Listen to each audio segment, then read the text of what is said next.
Sosiologi pendidikan. Sosiologi pendidikan merupakan sebuah ilmu yang mempelajari seluruh aspek pendidikan, yaitu mulai dari struktur, dinamika, masalah-masalah pendidikan, hingga aspek lain secara mendalam melalui kegiatan analisis ataupun pendekatan sosiologis. Tujuan sosiologi pendidikan terbagi atas 6, yaitu yang pertama menganalisis kedudukan pendidikan dalam masyarakat, yang kedua menganalisis interaksi sosial di sekolah serta antara sekolah dengan masyarakat, yang ketiga menganalisis proses sosialisasi, 4 mempelajari tingkah laku sosial serta prinsip-prinsip untuk mengontrolnya, 5 menganalisis tujuan pendidikan secara objektif, dan yang terakhir membantu memecahkan masalah-masalah sosial pendidikan. Selanjutnya ada ruang lingkup sosiologi pendidikan, terbagi atas 4, yaitu yang pertama, pendidikan ditinjau dari sudut orientasi sosial yang bersifat umum, kedua masalah proses sosialisasi anak, yang ketiga kehidupan dan kebudayaan di sekolah, dan yang terakhir yaitu pendidikan ditinjau dari sudut hubungan antar pribadi.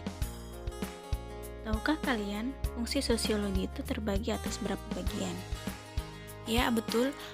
Fungsi sosiologi terbagi menjadi 3, yaitu yang pertama, fungsi eksplanasis, di mana dalam menjelaskan atau memberikan pemahaman tentang fenomena yang termaksud dalam ruang lingkup pembahasannya. Yang kedua ada fungsi prediksi, yaitu meramalkan kondisi dan permasalahan pendidikan yang diperkirakan akan muncul pada masa yang akan mendatang.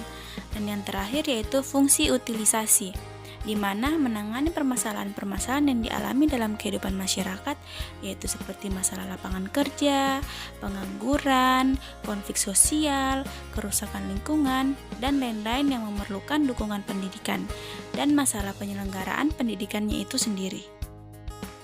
Masalah pendidikan yang ada di Indonesia, yang pertama yaitu banyaknya peserta didik yang tidak bisa mendapatkan ijazah karena putus sekolah. Untuk itu, pemerintah selaku pemegang regulasi tertinggi sistem pendidikan di Indonesia mengadakan ujian kejar paket, misalnya kejar paket A, paket B, dan juga paket C. Yang kedua, agar generasi muda bangsa ini tidak mengalami kemerosotan moral akibat pengaruh kebudayaan asing, pemerintah gencar menekankan adanya pendidikan karakter sejak dini. Selanjutnya, tidak semua peserta didik melewati jalan yang mulus, beraspal untuk ke sekolah. Nah, di daerah pelosok masih banyak peserta didik yang harus tetap berjuang melalui sulitnya medan untuk mencapai sekolah. Bahkan, sebagian dari mereka harus rela menyeberang sungai yang cukup deras.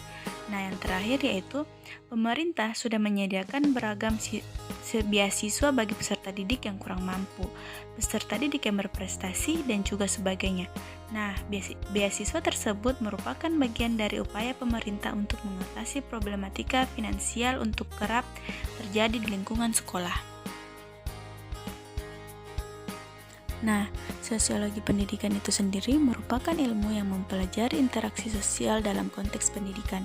Contoh sosiologi ini itu sendiri merupakan gambaran konkret tentang bagaimana institusi pendidikan dapat membentuk karakter positif di masyarakat.